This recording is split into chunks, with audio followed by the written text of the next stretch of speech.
GH, mid. So you know it, right? I and me.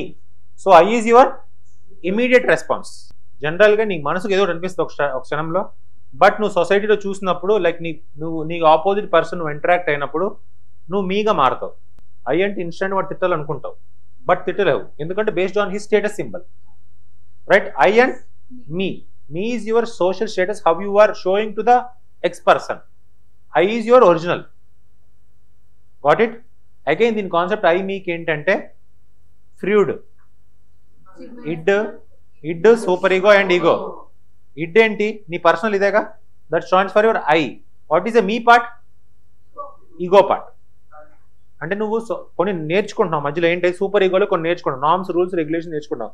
ఆ rules norms regulation నేర్చుకున్నావు అని చెప్పావు, but ఇక్కడ దేంతో నేర్చుకున్నావు అంటే స్టేటస్ రోల్తో నేర్చుకుంటున్నావు.